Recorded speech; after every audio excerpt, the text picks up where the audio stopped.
Okay, so I'm back on my live, and what I wanted to talk about today is based on an incident I kind of witnessed when I was at a cafe this week. I mean, this weekend actually. So I had just gone by to have some nice black coffee, and I saw this group of people sitting in the cafe. It was like six friends, and there was this young woman who was part of that group, and it was young. They must have been like in their early 20s or something, and they were all laughing and joking. And on this woman's, this young girl's face, I actually saw that she was laughing and she was being part of the group, but it I knew it was a mask, right? I could see that under that facade of just being happy and joking and being jovial, there was actual deep sadness that was coming through her eyes and her entire body language. So she was constantly trying to keep this mask up of being happy, and I could see that she might have cried any moment, and it made me so sad to see that, because she was with five people who were her friends. You could see that, like, these guys knew each other for a while and they were joking, and none of her friends even realized that one of them was feeling like this, right? And it was so sad to see that, like, here are people you're supposed to be with, here are people that are supposed to care for you. You call them your friends, and then you can't even share your actual current internal state, which is not of happiness but of sadness. And I felt so much like just walking up to her and, like, asking her, hey, are you all right? Like, you look really sad. And I really was conflicted at moment. I didn't know if I was supposed to be an agent of change at that point of time.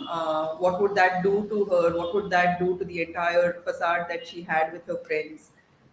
That she was happy in her life. What would that do to the relationship? So I didn't want to be the creator of pain additionally in her life. So I didn't go and ask, but it felt so sad that within a group she was there sitting with friends and she was not even connected to anyone. None of her friends were connected to her, and then it made me really question, what does it take to, like, kind of receive love, right?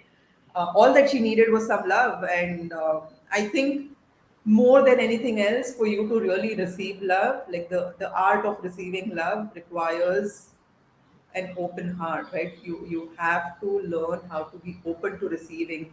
Most people are so scared of pain, most people are so scared of trauma, most people are so scared of being hurt, that they start closing out their heart, right? They start just creating blockages, and when they close their heart, they can't be vulnerable with another, and when they can't be vulnerable with another, they can't receive love, right? So I think in this sea of human beings, in the sea of humanity, in the 7 billion people, there are very few that are truly connected to each other. There are very few that can really share everything that's going on in their heart and actually receive the love that they deserve. And I really was at that moment clueless. What is it that I could do to kind of just be that one being that could offer love. Maybe I failed. Maybe that was my chance from the universe to kind of be this person for this girl. But maybe I failed. But I just wanted to talk about that. So if you're one of those people who is forcing yourself to kind of just look happy, be happy, and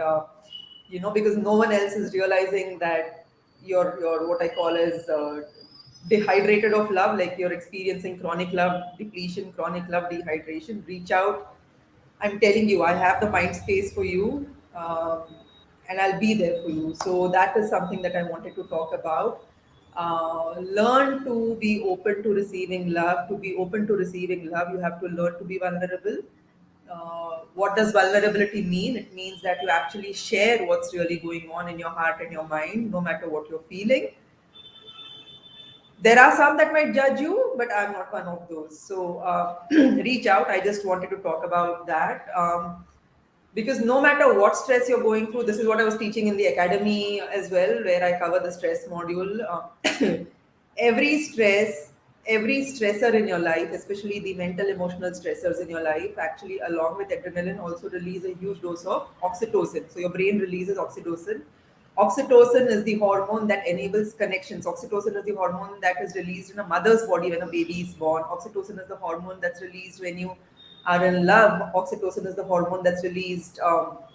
when you have sex also, right? So that's the hormone of connections, and it seems like inherently your body has a mechanism to make you more resilient when you're experiencing stress. So if you're someone who's undergoing stress in life, who's feeling sad, who's feeling like who's experiencing grief because of some trauma, who doesn't know how to deal with it, your mind is giving you the tool, your brain is giving you the tool with this hormone called oxytocin, which allows connections, right? All you have to do is reach out to people, form those social connections, and this hormone oxytocin naturally actually makes you more resilient. So no matter what you're experiencing, I don't think it can get any darker than what I experienced, or maybe it can. I don't know, but I've had some pretty traumatic experiences in life, and I can be that space for you to just start being vulnerable, so you can receive an iota of love. Okay, so that's what I wanted to talk about. The other thing I wanted to address was does eating meat or animal food impact your spiritual evolution? And as a functional nutritionist, this is a barrier I have to actually cross with a lot of my clients. See, the thing is, the way this planet is designed, right? You look at something as tiny as a chicken that's like just feeding off. The chicken is eating worms without feeling guilt about it, right? Every being on this planet has to consume something else so that its growth and its life can be maintained. Every being on this planet, there is not a single being, even trees, if you think they're just living on light and air, they still are consuming stuff from the ground. They're still consuming like animals that have been dead and that have become part of the soil. They're consuming all of those nutrients from the soil. So there is not a single being on this planet that can grow without consuming the energy of another being.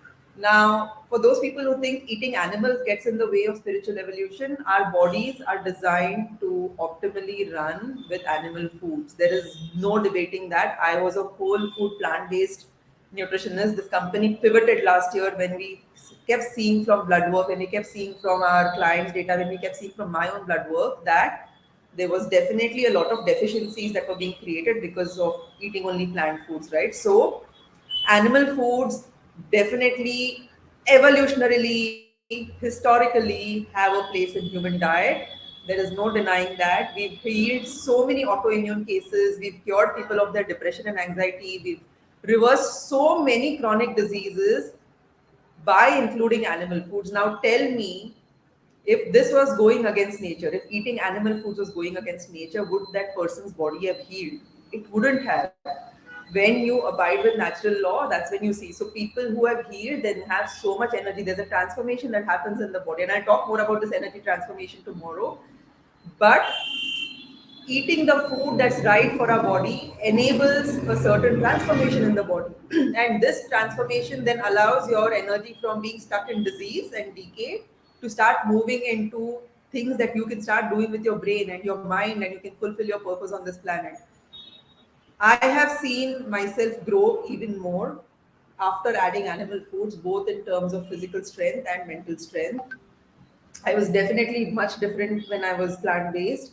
And this planet is designed to work like that. You have to consume another being's energy so that your energy may grow. Now, if you think a goat is more important than your own life, if you think a chicken's life is more important than your life, aren't you doing yourself a big disservice? Where is the self love? You should love yourself so much that no matter what, your existence is priority above everyone else's. It should be that fierce, right? Like, I don't care what else happens, but I will never willingly give up my life unless it's time for me to leave, right? And that time is something I have decided. But until then, I will fiercely, fiercely fight for my right to exist and thrive on this planet so that I can do what I'm here to do, which is heal a billion other people. Now, if you don't treat yourself with this respect, with this honor, if you don't say that you're a god, goddess who needs to be here so that you can do what you were put here for, where are you? Like, isn't that like a complete disservice to the primary god that created you, the goddess that created you? If you say you want to evolve spiritually for eating animals, but then you're breaking your body down because you have this idea of spirituality, isn't that, isn't destroying a human body worse than not consuming a chicken? You tell me, right? So for your evolution, for your growth, for you to thrive, you do what is the most important. And if that means eating animal foods, then you eat animal foods because that's what your body needs. Of course, you express gratitude to the animal for giving up its life to you, but don't don't believe this fake idea that an animal is more important than your life. You are a human. Years and years went into creating you. It cannot be that your life is of less value than a chicken's value. Okay? What you can do with your mind is not something that a chicken can do. There is no devolution. You will not destroy yourself spiritually if you start eating animal foods. Take that from me. If you're confused about spirituality, if you have these wrong ideas, if you don't understand what spirituality means, reach out to me. It's something that I've delved into for the last 3.5 years, even before I actually started working on my health and got back to nutrition. I can help you comprehend that a little bit, but send me your questions if you have any. Also, a lot of people think eating animal foods is bad for the environment. That's absolute like wrong scientific data. Um, maybe I'll go online tomorrow and talk about that as well. But it is known that regenerative agriculture, like just letting animals be grass fed in their natural habitat, eating species appropriate food, is far better for the land than doing monocrop agriculture, right? So if you're someone who's saying I'm going to be plant based and then you're just going to pick and choose just some kind of plant foods, that's going to destroy the environment more. That's actually going to kill more life, like in terms of the natural um, insects, animals, everything that lives on that land, just because you want to eat like monocrop agriculture based food. So eating animal based foods is not bad for the environment. It does not cause climate change. That's the next thing that they're going to get you with. I will actually present papers tomorrow and talk about this. And that's all for today. So I'm glad I'm back after a 3-day break, and I'll talk to you soon tomorrow again. Bye bye.